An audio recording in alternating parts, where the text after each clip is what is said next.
자, 이제 합수부 얘기를 해볼 텐데요. 12.6 이후에 생긴. 근데 이미 전두환이 12.6 사태가 나기 전에 3개월 전인 7월에 이미 계엄사 합수부 조직 구성을 검토를 했다고 그래요. 보고를 받았죠. 예. 이게 왜 검토한 건가요?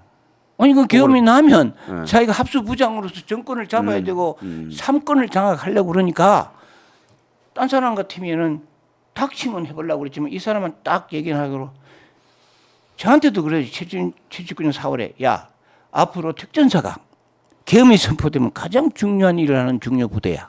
거기 가서 네가 근무를 잘해야 돼. 이렇게 예를 줬고 6월달 일찍 훈련 때 그거 이미 만들어서 박중관이 보고했어요.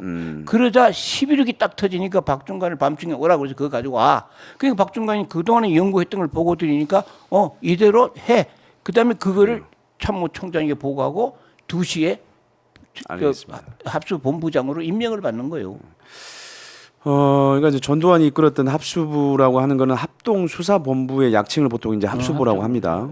합수부에 관한 이제 얘기를 해볼 텐데 본격적으로. 그러니까 전두환이 1977년 2월에 소장으로 진급하고 1년 뒤인 1978년 1월에 제1보병사단장으로 발령나요. 그리고 1년 뒤에 다시 1979년 3월에 보안사령관이 됩니다.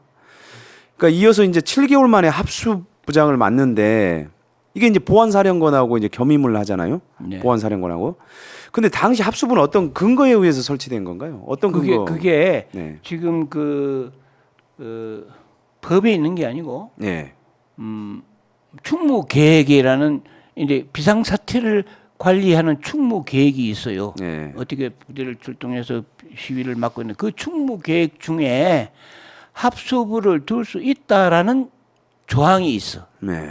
그걸 가지고 이제 합수부를 만든 거예요. 박중광 소령이 만든 업적은 비상시에 충무계획에 의해서 합수부를 만들 수 있다는 것을 착안해가지고 그 조직 구성을 해. 뭐 조사부 뭐 무슨 부서를 구성을 하고 그다음에 합수본부장은 보안사령관이 한다. 이런 안을 다 만들어 전 대통령한테 전두환 사령에 다 보고를 다 했어. 그러니까 부마 사태 가가지고 야 요대로 부산에서 해봐. 근데 안 됐잖아요. 안 됐죠. 그게 딱 올라오니까 근데 12.6이 하니까 박중광이 불러서 요대로 조직하고 요대로 하고 사람 이름만 딱 갖다 앉히고 자기가 합수본부장 임명을 정성화로부터 받아. 예. 그것이 새벽 그래요. 2시. 알겠습니다. 새벽 4시에 보안사에 와서부터 합수본부장으로서 행동을 해. 그러니까 육군본부의 비상사태 조치 계획이 충무계획인데 충무계획. 예, 그 그게 계획. 합수본부를 둘 수 있다라는 조항이 있어서 예. 이제 계엄사 안에 합수부를 설치할 수가 있었던 그렇죠. 거죠. 예.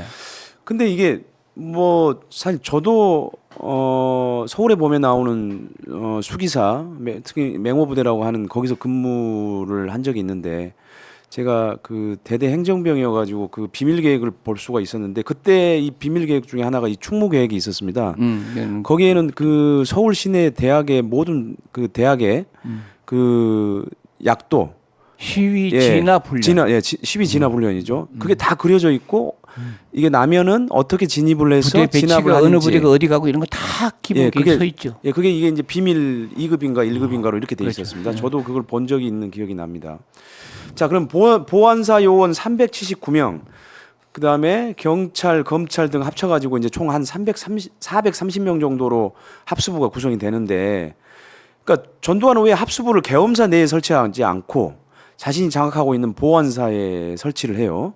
그는 참모총장이 전두환을 이제 합수부장을 시키면서 기존 있는 보안사에다가 타이틀을 주고 거기를 확장시켜서 하는 거예요.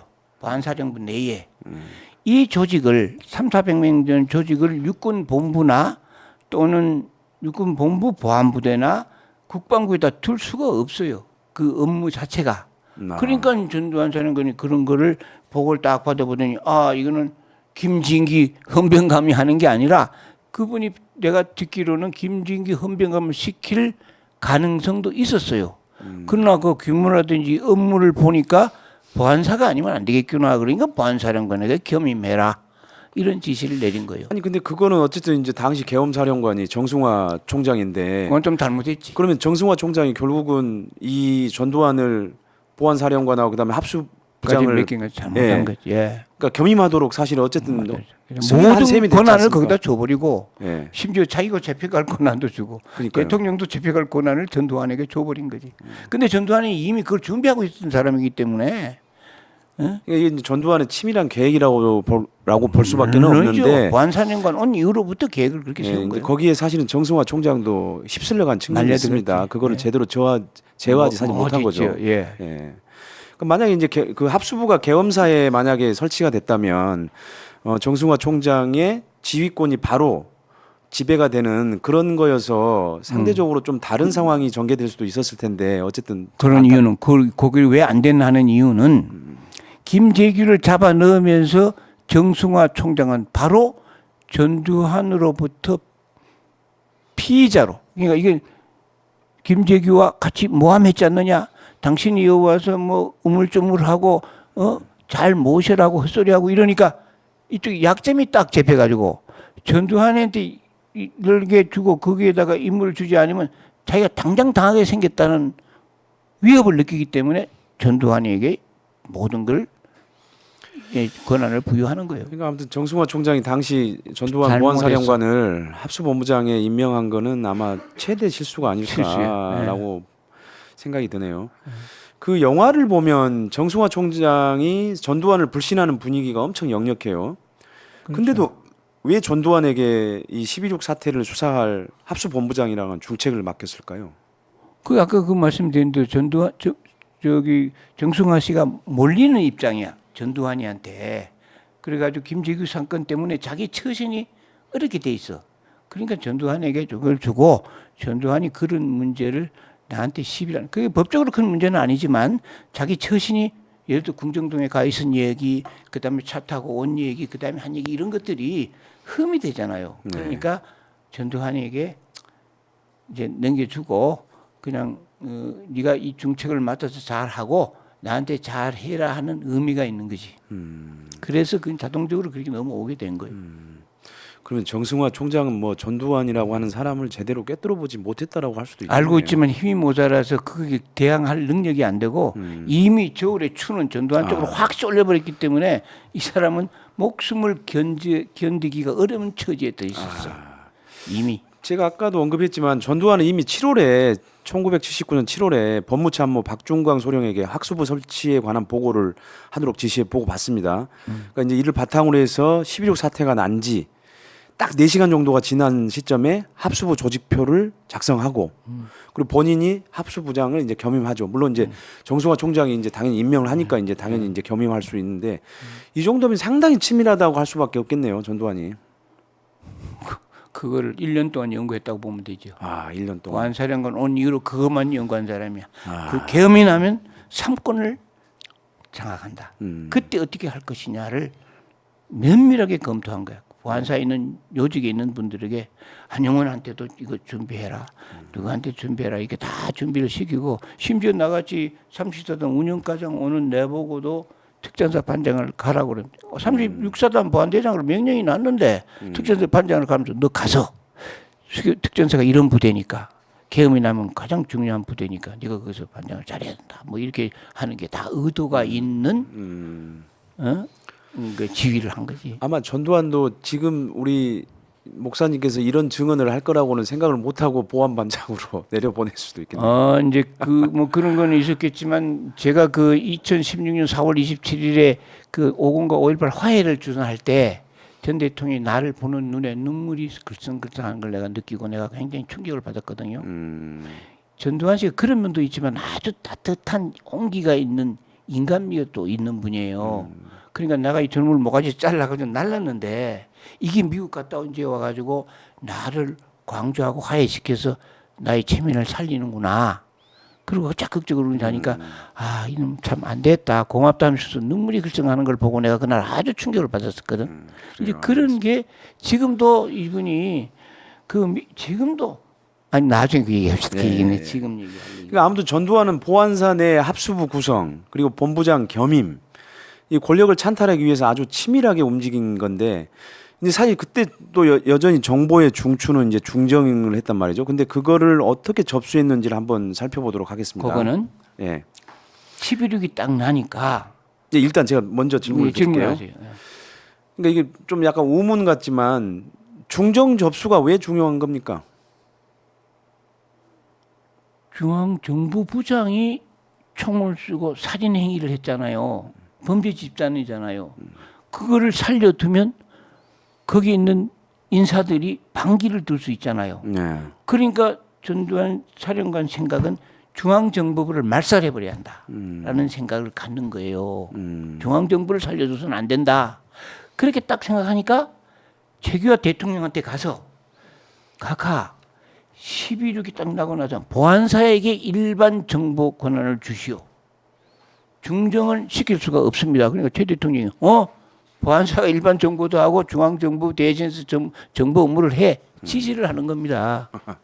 최 대통령한테 지시를 받아. 그것이 10월 26일인데 한 3, 4일 만에 대통령이 각하로부터 그러니까 보안사가 일반 정보를 못 하더니 보안사 일반 정보를 하게 되면서 바로 최예섭 씨를 통제관으로 중앙정보부 통제관에 보내가지고 모든 것을 통제시켜버려. 일체 꼼짝 못하게 만들고 12.12가 나고 나서는 허삼수 더 강력한 허삼수를 보내가지고 앞에 보니까 통제고 이 위원들은 감독관이야. 감독관에 있으니까 허삼수가 중앙정보부장이 되는 거예요. 그렇게 해서 중앙정보부를 완전히 장악해버리고 그렇죠. 전부 보안사 그 지방에 있는 중앙정보부는 보안사로 그러니까 이제 11.6 직후 4시간 만에 전두환이 이제 합수본부장에 임명이 되고 그 이후 궁정동 안가에서 중정 경비원을 무장 해제시키고 현장을 접수하고 그리고 중정의 모든 기능을 정지시켜요. 그리고 중정의 국장급 이상 간부들을 합수부로 연행을 해서 조사를 하고 그리고 중정 통제관에 이제 보안사 인사 최혜섭 기조실장을 파견하고 이런 조치들이 굉장히 숨가쁘게 이루어져요. 그러니까 그리고 이제 모든 정보 보고는 오전 8시, 오후 5시 두 차례 합수부에 보고하도록 하죠. 중정에다가. 그러니까 이것도 역시 이제 정보 장악을 위한 조치들 아니겠어요? 정보가 곧 권력이니까요. 그렇죠. 그러니까 김재규를 처리하면서 거기에 관련된 거 거기 그 차장 이정섭 씨부터 딱 잡아들이고 그다음에 중정 싹 잡아 다 드려요. 다 잡아들여서 기능을 정지시키고 나에게 보고해라. 일체 재정 돈 일체 못 쓴다. 뭐 이런 통제를 다 해버리죠. 보안사 저 중정은 그 당시에 죽은 거예요. 완전히 죽어버린. 그러니까요. 그러니까 이제 뭐 그 조치뿐만이 아니고 이제 보안사 전국 부대에 해당 지역 중정 지부를 다 접수하라고 지시를 하고 그다음에 이제 김포공항 상주하는 정보기관원들 그다음에 출입국 관리소도 접수를 하죠. 접수하고 그리고 이제 김계원 비서실장도 이제 구속을 해요. 그런 조치를 진행한 후에 중정이 관리하던 대정부기관 정보 관리를 합수부로 일원화를 해버리죠. 이게. 네, 전부 일어나죠. 이게 이제 이 조치도 굉장히 중요한 조치로 보이는데 그거는 그렇게 할 수밖에 없죠. 중앙정보부를 살려둘 수가 없으니까 싹 정리를 하고 새로운 설계를 새롭게 만들어야 되니까 과거에 있던 걸 싹 정리하는 겁니다. 그러니까 이게 이렇게 되면 그러니까는 이제 중정이 관리하던 대정부기관 정보 관리가 합수부로 넘어가면 사실상 정부와 관련된 모든 정보 관리를 장악한 거 아닌가요? 그렇죠. 다 장악한 것이죠. 사실상 정부와 관련된 모든 정보를 일반 정보 뭐 군사 모든 정보는 보안사가 다 전두환 사령관에게 다 돌아오는 거죠. 누구도 그 정보를 쓸 수 있는 사람이 없어요. 그 특히 그 보안사에 방산 보안처라고 있지 않습니까? 그건 어떻게 되냐면 보안사에 정보처가 있었는데 김재규 중앙정보부장이 1977년도 대대장 월북 사건이 딱 나니까 진중채 보안사령관 보고 일반 정보 못하고 대면 접촉 못해. 그리고 당신들이 접수할 수 있는 것만 방산업체만 대면 접촉을 할 수 있어. 그래서 이름을 방산처로 바꿔요. 정보처를 없애고. 근데 전두환은 다시 그걸 정보처로 부활하죠. 그래가지고 그 아까 말씀드린 대로 대통령의 지시를 허가를 받아가지고 11.6 나고 3, 4일 만에 보안사의 정보처를 부활시키는 거죠. 근데 사실 이렇게 되면 원래 보안사라고 하는 거는 군과 관련된 정보 수집이라든지 그런 것들을 하는 건데 대정보 기능을 하는 건데 이러면은 이제 민간인 사찰도 가능하고 중앙 보안사 법에 쭉 보면 임무 중에 대통령의 특별 지시 사항을 하게 돼 있어요. 그러니까 우리 군이 민간 사찰을 할 수 있고 정부를 할 수 있는 거는 대통령이 임무를 수행하는 거야. 그러니까 충분히 할 수 있는 거죠 법적으로. 그러니까 대통령이 특별하게 두 지시를 하는 가지를 경우는 중앙정보부도 일반 정부를 시키지만 대통령은 보안사에다가 일반 정부 기능을 주고 중정을 감시하게 시켜. 때로는 이 보안사가 중정요원을 잡아와서 조사할 때도 있었어요. 제가 현역에 있을 때. 그러니까 이거는 대통령 지시에 의하여 보안사가 일반 업무를 하게 돼 있다. 그런데 김재규가 중정부장 가더니 77년도 대대장 월북 사건을 기화로 정보 못해. 그리고 보안사는 대공 업무도 우리 지시 받아. 예. 이게 완전히 중정의 예하 조직으로 만들어버린 거예요. 그러다가 79년 전두환 씨가 와보니까 이거는 완전히 이 보안사가 옛날 보안사가 아니잖아요. 예. 그 이거를 회복시키는 과정에 있었다. 근데 결국 당시 이제 이 정보처를 부활시키면서 그 정보처장에 그 당시 501 부산 보안대 부대장이었던 권정달 대령을 정보처장으로 기용을 하죠. 그건 이렇게 됩니다. 네. 그 이제 잘 아셔야 되는데 11.6이 나잖아요. 네. 김재규 조사를 마산 부대장 하던 백동림 대령이 와서 조사를 해요. 11월 7일 날 일주일 한 열흘 만에 촬영관에게 보고를 하는 겁니다. 보고를 하는데 단순 살인 사건이다. 어? 돈 받은 것도 없다. 이렇게 딱 보고를 하니까 전 대통령 알았어. 그리고는 백동림이를 14일 날 부산 보안대장으로 명령을 내고 그 권정다리를 정보처장으로 오는데 예. 그거는 11.6 나가서 대통령으로부터 정보처를 업무를 할 수 있도록 허가를 받았으니까 사람이 있어야 되잖아요. 그래서 14일 날 권정달 대령은 그 당시에도 이 사람 보안장교야. 정부하고는 그 전혀 관련이 없던 부서에 한 20, 30년 그냥 보안사에 근무했는데 이 사람이 능력이 있는 사람이니까 정부처장을 시키는 거예요. 그리고 백동림을 달아 보낸 다음에 그 다음에 그 이학봉이를 그 백동림 자리에다 수사국장으로 앉혀요. 그러고 나서부터 정승화를 잡는 일에 본격적으로 돌입하는 게 11월 12일 한 달 만에 12대 정승화를 이제 구속시키는 거예요.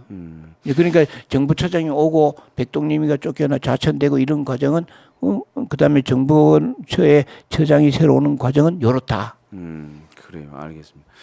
이게 묘한 게 그 12.6 직후에 이희성 육군 참모 차장을 중정부장 서리로 임명하는데 이제 12.12 사태가 난 직후에는 그러니까 이희성 차장이 참모총장에 취임하죠. 네, 참모총장. 그러니까 이제 참모총장에 취임하니까 당시 합수부 총무국장이던 전두환의 핵심 측근 허삼수 대령을 이제 중정 감독관으로 임명하고 그 이후에는 중정부장 서리로까지 임명을 하죠. 통제관 허삼수는 감독관. 네, 감독관. 그러니까 허삼수가 중정의 제일 12.12가 나서는 허삼수가 중정의 최고의 권한. 사실상. 네.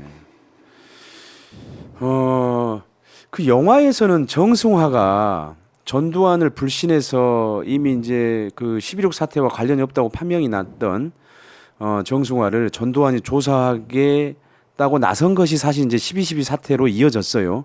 그 역사적 흐름상으로 보면은. 근데 실제로도 이게 그렇게 된 거죠. 그 정승화 보안사에서 정승화를 조사를 해가지고 김재규하고 어떻게 됐길래 거기 현장에 갔느냐, 그다음 조치 어떻게 했냐, 보안사에서 그렇죠. 다 조사를 했습니다. 그리고 나서 전두환 사령관이 국민에게 공포를 해요. 정승화는 김재규와 상관이 없는 사람입니다 하고 공포를 해. 그런데 이 학번이가 되더니 정승화를 조사를 해. 다시. 그러니까 정승화가 조사에 응해. 그 이학봉이 조사에. 그리고 더 필요한 조사가 있으면 내가 출두해서 조사 받을게. 그렇게까지 했어. 그런데 12.12날 가서 잡아오는 거예요. 그러니까 정승화 총장이 너무 순수히 저쪽에 조사에 너무 쉽게 응했던 것 같은 느낌이 아니 들어요. 근데 김재규하고 관련이 있다 그러니까 자기가 그 심지어 최규하도 8시간 동안 조치를 잘못한 데 대해서 전두환이가 저 대통령 적어도 조사해야 돼 하고 12월 달에 얘기를 해요. 12월 초에. 그 12.12 쿠데타 나기 전에. 그러니까 총리가 신현락 총리가 전두환 사령관 보고 건방지게 대통령을 조사한다는 그 ጦ소리 하지 마라 하고 신현락 씨한테 꾸중을 들어요. 그런 기록이 있어. 아니 근데 사실 상관이 부하로부터 조사를 받는다는 거는 진짜 이거는 쿠데타 상황이 아니고는 도저히 불가능한 상황일 수밖에 그런데 이제 없잖아요. 김재규 건으로 해서 정승화 씨가 현장에 있었기 때문에 조사를 받을 수 있는 것이고 또 참고로 이 합동수사본부에서 내막을 클리어 명확하게 하기 위해서 조사를 할 수도 있고 또 정승화 총장은 또 조사 또 갈게 이렇게까지 협조한 건 맞아요. 그러니까 충분히 있을 수 있는 일인데 이제 전두환 씨 이학봉 수사국장이기나 전두환 씨 입장에는 어떻게든지 정승환을 잡고 장태환을 잡아야 하기 때문에 그 둘을 찾기 위한 길을 이렇게 뚫어가고 조건을 여건을 만들어가는 거죠. 그런 과정에 전부 거짓말로 이유를 들이댄 얘기를 내가 다음에 해드릴게요. 무엇을 그 거짓말? 영화에서는 정승화와 전두환의 대립이 굉장히 상당히 팽팽하게 이렇게 그려지는데 그렇죠. 실제로도 그랬죠. 처음부터 그 참모 총장이 임명을 한 자리지만 전두환이가 정승화를 계속 잡아 넣으려고 그러니까 서로 갈등이 있고 이 얘기가 최규하 대통령이 다 보고된 거예요. 최규하 대통령도 전두환이가 월권하는 정도가 보통이 넘어. 보안사령관 육군 소장 출신이 차관들 불러서 호통치고 그러니까 꼴불견인 거를 정승화도 알고 최규하 대통령이 안 거야. 그러니까 얼마나 속상했겠어요. 그러니까 영화에도 보면은 이제 부처의 차관들을 불러다가 막 보고받고 있지 않습니까? 그것도 하고 거의 대통령 같아요. 우리 보안사 내에서는 네. 이젠 대통령이다 하는 사람들이 있고 네. 또 모 장군은 전두환 대통령 가서 가하고 격려했다는 얘기도 있고 그냥 참 여기서 우리가 이제 정승화가 김재규와 12.6 사태를 공모하지 않았다라는 조사 결과를 냈던 백동님이라는 인물을 저기가 좀 기억할 필요가 있을 것 같은데, 이게 이제 아까 우리 목사님께서 마산 보안 부대장으로 있다가 계엄사 합동 수사국장으로 이제 올라왔던 12월 27일 날. 그 인물인데요. 백동님은 어떤 인물인가요? 그분은 육사 10억인데 비환화야. 이북 출신이에요. 이북 출신인가요? 네. 그리고 그 부친이 보안부대에 근무한 적이 있어. 그러니까 이 보안부대의 올바른 정신을 가지고 정말로 올바르게 모든 문제를 정리하려고 하는 사람인데 이분이 73년도 윤필용 사건 때도 조사관이야. 73년도에. 그때 내가 그 윤 장군을 조사를 하면서 수경사에 있는 장교를 연행해다가 그 박동윤 씨가 누구 잡아와 그러면 찾아다가 박동윤 씨한테 그걸 갖다 대는 거예요. 정봉화 소령도 잡아오고 뭐 여럿을 잡아다 이제 줬단 말이에요. 그러니까 그런 과정에서 제가 그 백동윤 씨하고 참 친했어. 그리고 그분이 나한테 결정적으로 윤필용 손영기는 쿠데타가 없다 하는 걸 알려준 사람이 그분이에요. 그래서 이 얘기를 진정치 장군 통해서 각하에게 보고해가지고 강창성이 모진 날리고 싹 정리를 하잖아요. 그럴 때 그분이 바른 말을 해준 분이에요. 그러니까 나하고는 굉장히 가까운 분이었는데 11.6 조사하면서 철저히 조사해가지고 확실히 됐고 11월 1일 날 그 우길 참모장이 거기 조사관들 7, 8명 모아놓고 그 김재규하고 정승하고 연관이 있냐 없냐 그러니까 조사관 7명이 전혀 관련은 없습니다 하고 답을 했어. 그거는 우국일 씨의 조사 기록에 나와요. 그리고 저 백동림 대령이 11월 7일 날 전 대통령한테 보고하니까 그래? 그 단순 살인범이야? 그다음에 돈도 내가 500만 원 받고 뭐 정수관은 300만 원 받았으면 돈도 시비 못 하겠네? 하고 됐다 하고 백동님이 날린 다음에 허삼수가 허화평 전 대통령 셋이서 의논했겠지. 그래가지고 허삼수가 정성화 잡으러 갈 때 당신 돈 받은 것 때문에 조사하러 가. 그거 나오잖아요 영화에. 그렇죠. 영화에는 그렇게 나오죠. 그때 허삼수가 3가지 거짓말을 해. 권장다리는 가지도 않았는데 권장다리 이름 팔아서 허삼수 무경련 헌병 범죄단장 둘이 가면서 사무총장한테 권정달 정보처장이 갑니다. 거짓말에. 두 번째, 대통령 제가가 나와서 당신 연행하라고 제가가 했습니다. 거짓말에. 제가 못 받았는데. 그다음에 돈 받은 거 조사하러 갑시다. 그래. 돈은 이미 300만 원, 500만 원 받은 거 다 밝혀졌는데 그렇게 거짓말을 하고 정승환을 잡아가요. 그러니까 이제 백동님은 사실 이제 합동수사국장으로서 김재규가 정승화와 사전에 11.6을 모유한 사실이 있는지에 이제 초점을 맞추고 김재규 등을 조사를 하는데, 그러니까 수사 결과 두 가지 중요한 수사 결과 중에 하나가 첫 번째는 김재규의 우발적 살해였다. 두 번째는 정승화와 사전에 모의한 적이 없다. 이 두 가지가 이제 핵심적인 수사 결과인데, 네. 이게 이제 그 이러한 수사 결과를 전두환이나 화합병, 허삼수, 이학봉한테 다 보고하잖아요. 같이 들어. 같이 들어서 다 알고. 그래서 알고 있잖아요. 다 알고 있는데 허합병이가 딱 들어오더니 백동님이 부산 보내놓고 허합병이가 딱 와서 정승화를 새로 조사한다 이 말이에요. 그래가지고 끌고 엮는 거지.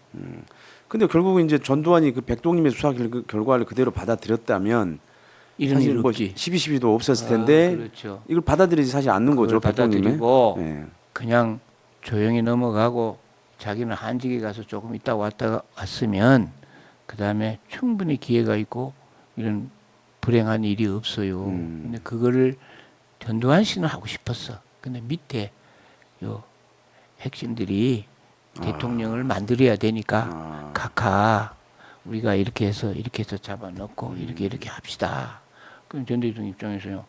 그래? 뭐 알았어. 그렇게 해보지. 이래가지고 이놈이 꼬이기 시작해가지고 그날 그 영화에도 나오지만 전 대통령이 허삼수 시켜가지고 거짓말하는 거 보세요. 만천이 누가 들어도 이거는 거짓말이잖아.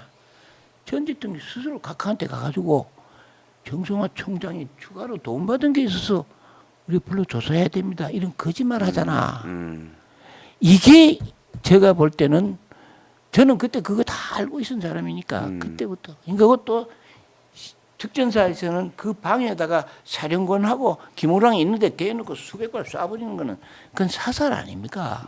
이런 걸 하면 안 된다는 게 역사가 증명하는 거예요. 근데 그 백동님은 김재규 조사 기간 중에도 전두환한테 정치에 개입하지 말라. 하지 마세요. 조사하고 보고할 때마다 네. 거기 당시에 참모장하는 우길 장군하고 백동님하고 각 사령관한테다 정치하지 마십시오라고 두 번 권유하고 허화평이 허삼수 불러다가 너희 놈들 쿠데타 책 들고 다니면서 사령관에게 쿠데타 하자고 자석 수습거리지 말고 이런 짓 하지 말어 하고 백동민 씨가 주의를 줘요. 백동민 씨 책에 보면 다 기록이 남아 있어. 네, 회고록이 지금 남아 있고. 남아 있죠. 지금 살아 계시나요? 지금 그 일산에 있는 요양병원에서 계시는데 제가 3년 전에 한국에 나와서 정말 그 가족을 통해서 내가 한 20만 원 위로금도 보내고 회수하시오 이래 놓고 그 후로 전화는 여러 번 통했는데 지금도 전화는 통해요. 그런데 그 자녀분들이 보안사 진령이 나니까 제발 좀 우리 아버지 건들지 마라.